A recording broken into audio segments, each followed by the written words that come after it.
ఇందిరమ్మ ఇల్లు, ఆనాడు మొండి గోడలతో ఒప్పజెప్పిన 2 BHK ఇల్లు, వాటితో పాటు రాష్ట్రంలో హౌసింగ్ సెక్టార్ నుంచి ఏవైతే middle class below middle class ప్రజలకు కూడా ప్రభుత్వ పక్షాన ఆ middle class below middle class ప్రజల కోరిక, ఒక చిరకాల కోరిక, ఒక గూడు కట్టుకోవాలని, ఆ గూడు కట్టుకునే కాన్సెప్ట్ ఆనాడు రాష్ట్ర విభజనకు ముందు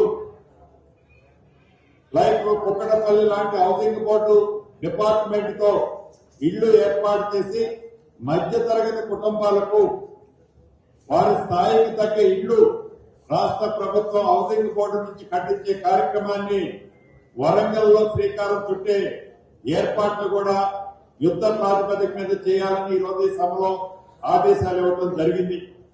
దీంతో పాటు వరంగల్ కి ఇన్నర్ రింగ్ రోడ్డుకు సంబంధించిన బ్యాలెన్స్ కొంత మిగిలిపోయింది.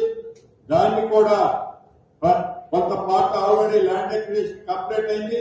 రిమైనింగ్ బ్యాలెన్స్ కూడా కంప్లీట్ చేసే కార్యక్రమాన్ని పూర్తి చేస్తూ, అదే రకంగా భద్రకాళి టెంపుల్ కు సంబంధించిన మాడు వీధుల పని గతంలో వర్షాకాలం వర్షాలు రావడం వల్ల ఆ భద్రకాళి ట్యాంక్ లో డీసిల్టైజేషన్ కానీ, ఆ టెంపుల్ మాడు వీధులతో పాటు ఆ టెంపుల్ ని పునరుద్ధరించే దాంట్లో భాగంగా కొన్ని పనులు పెండింగ్ ఆగిపోయాయి.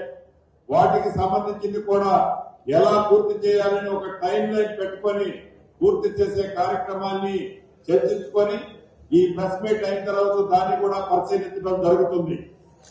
మొత్తం మీద వరంగల్ ని హైదరాబాద్ తర్వాత నెక్స్ట్ క్యాపిటల్ గా ఏ దృష్టితో ఈ ప్రభుత్వం చూస్తుందో అదే రకంలో వరంగల్ పట్టణానికి అన్ని మౌలిక వసతులు కల్పించాలి, అన్ని రకాలుగా వరంగల్ ని అభివృద్ధి చేయాలి, అన్ని సెక్టార్ని ఇక్కడికి తీసుకురావాలి. ఆనాడు మధ్యలో వదిలేసిన కాకతీయ టెక్స్టైల్ పార్కును కూడా వరదలు వచ్చినప్పుడు అది ముంపుకి గురైతుంది. దాన్ని కూడా రివైవ్ చేసే దాన్ని కూడా చాలా క్షుణ్ణంగా ఈ రోజు డిస్కస్ చేసి దాన్ని కూడా ఆదేశాలు ఇవ్వడం జరిగింది.